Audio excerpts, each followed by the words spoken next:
Hi, this is John Zdanowski with this week's edition of zSchool. Today, we're going to look at an integrated financial model for a direct-to-consumer company. We're going to look at three things: how to forecast cash, and how to use roll forwards to forecast inventory and the number of customers and revenue.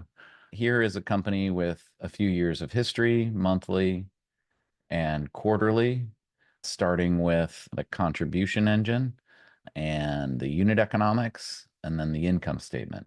So most inexperienced kind of finance people will just start with the P&L and L and make a forecast. We're going to grow 20% this year. That method ends up being either lucky or lousy. So what we need to do is look at roll forwards.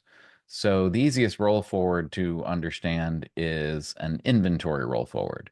Here you see an ending balance of inventory becomes the beginning balance. That's the inventory rolling over. Then we purchase more inventory and sell inventory and have a new balance. And that goes on every month. Then we look at the average months of inventory remaining and set that as our forecasted average months of inventory remaining. And that sets the inventory balance. The COGS, the product COGS from the P&L sets the inventory sold, and then we use a calculation to figure out how much inventory to purchase. And here we're showing that in 2023 we purchased 3.5 million of inventory and sold 2.3 million of inventory. And here we're showing that purchasing 2.1 and then $1.5 million worth of inventory, ending with about $1 million at the end of the year. So that's pretty simple from a customer roll forward perspective. Then we pull that and make it cumulative. So this is in the history of this company, it's purchased 3.9 million of inventory and sold 2.5 million of inventory. And you can see that follows through on the balance sheet. So that's the first rule of cash forecasting: is don't forecast cash. So what we do when we forecast cash is we basically use cash to make the balance sheet balance. We forecast every other line on the balance sheet, and then cash is the plug. So that's why the first rule of cash forecasting is don't forecast cash. And that's why an inventory roll forward is so important. What's less easy to understand is the new and repeat customers. So in order to estimate new customers, I take an ad spend forecast. So here I'm saying spend as much as you spent last year in October, and each month. When November, spend is exactly 100% of what you spent last year in November. And then here I just show maintaining the same customer acquisition cost. So that just gives us new customers. So we take the ad spend forecast divided by the CAC, and that equals new customers. So for repeat purchases, and this is confusing for people, what we do for repeat purchases is we use the cumulative purchases per customer at 2.6, or in this case 2.56.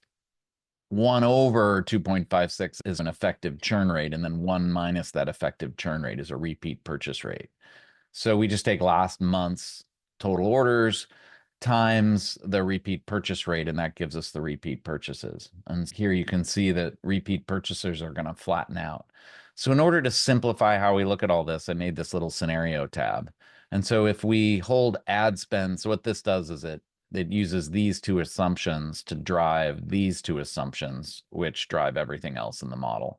So if I want to increase our ad spend by, let's say, 105% and hold customer acquisition costs the same, we can watch the change in net revenue. Oh, in this case, I should just go 5%. So we're just going to increase ad spend by 5%, then revenue will grow 5%. If we increase ad spend by 10%, then revenue will grow 10%. And correspondingly, like EBITDA here grows a lot. So if we could grow ad spend by 50%, we'd be making over $1 million a year. But inevitably, the customer acquisition cost would rise if you did that. So then they have to play together in tandem.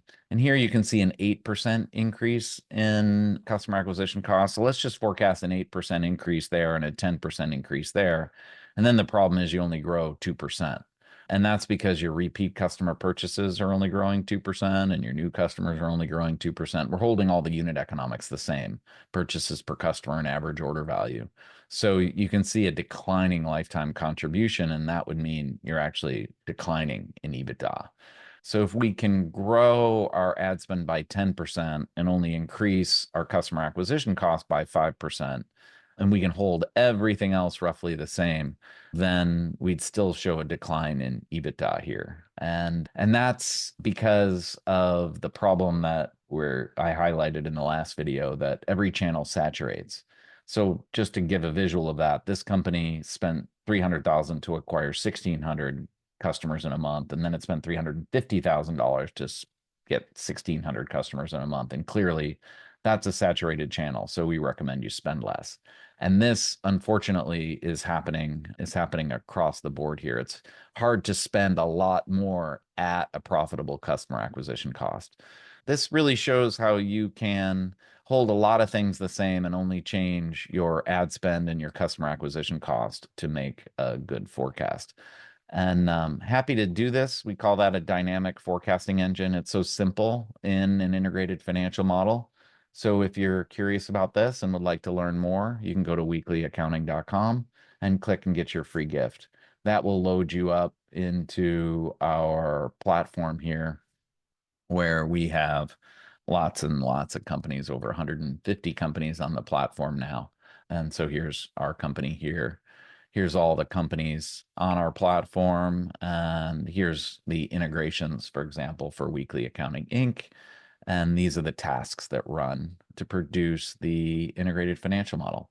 Super easy to do for your business. If you'd like to learn more, again, just go to weeklyaccounting.com and click on get the free gift.